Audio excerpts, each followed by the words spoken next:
Hello guys, तो आज का ये थ्रिलिंग सीन डिकाला जोन के डीप फॉरेस्ट है, जहाँ पर शैडो, साउंड और साइलेंस मिलकर जंगल का असली थ्रिलिंग एटमॉस्फेयर क्रिएट करते हैं। तो गाइस यहाँ पर सीन ऐसा है कि एक टाइगर लगभग 25 से 30 मिनट से अपनी हंटिंग स्ट्रेटेजी के अकॉर्डिंग साइलेंट स्टेप्स और विंड डायरेक्शन को ध्यान में रखते हुए स्पॉटेड डियर, जिसे चीतल हिरन कहते हैं, उसे हंट के लिए स्टॉक कर रहा है। गाइस यहाँ डियर के लिए जंगल एक 360 डिग्री डेंजर जोन की तरह है। इस डीप फॉरेस्ट में डियर के लिए खतरा सिर्फ टाइगर ही नहीं है। अगर एक तरफ टाइगर है तो दूसरी तरफ ऊपर पेड़ों पे लेपर्ड भी है, जो ऑलवेज रेडी टू पाउंस रहता है। गाइस कभी नीचे घास में रसल सुना तो टाइगर हो सकता है, कभी ऊपर ट्री में शैडो दिखा तो लेपर्ड हो सकता है। इसी वजह से डियर अपने हर्ट के साथ कम्युनिकेशन करते हैं और साथ में लंगूर और मंकी की कंपनी में रहते हैं, जिससे फायदा ये होता है कि एक ने टाइगर को स्पॉट कर लिया तो वो तुरंत लाउड पैनिक कॉल कर देते हैं, पूरे जंगल में अलार्म बज जाता है। गाइस ये कॉल एक तरह का जंगल का व्हाट्सएप फॉरवर्ड होता है। एक ने चिल्लाया तो पूरे जंगल को पता चल जाता है कि बॉस आ गया। गाइस यहाँ पे लेपर्ड की बात करें तो उसे ट्रीज पे चढ़ने का नेचर ने जो गिफ्ट दिया है वो उसका पूरी तरह यूज करता है और ट्रीज पे चढ़कर अपना किल सेव कर लेता है और नीचे से आने वाले कंपटीशन से भी बच जाता है। इसीलिए इसकी ट्री क्लाइंबिंग और प्रे होस्टिंग एबिलिटी लेपर्ड को एक यूनिक एडवांटेज देती है।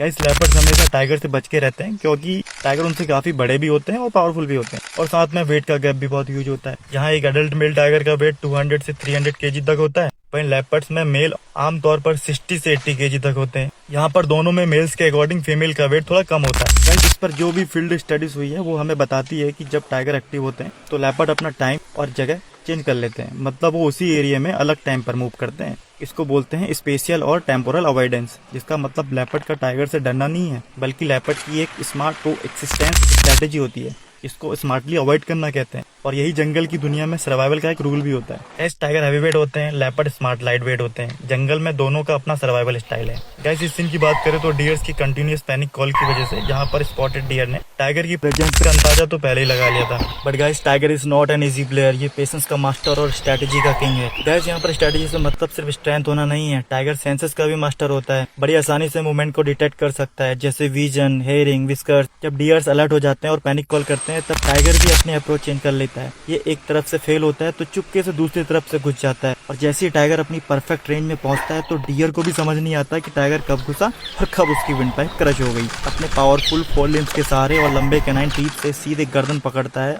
और एक ही बाइट में डियर की विंड पाइप क्रश हो जाती है। सिंपल भाषा में बताओ तो जैसे हम स्ट्रॉ को दबा देते हैं और उसमें से जूस निकलना इम्पॉसिबल हो जाता है, बस वैसे ही डियर की सांस एकदम बंद हो जाती है और डियर इस डीप फॉरेस्ट के एटमॉस्फेयर में एकदम नो नेटवर्क जोन में चले जाता है। तो गाइस अब आते हैं वो थ्रिलिंग सीन में, जिसमें टाइगर झाड़ियों से निकलता है, स्पॉटेड डियर को गर्दन से पकड़कर घसीटते हुए पूरी रोड क्रॉस करता है, और ये सीन टूरिस्ट के लिए लाइव डिस्कवरी चैनल का मोमेंट बन जाता है। तो गाइस मिलते हैं नेक्स्ट वीडियो में। Till then bye, see you soon.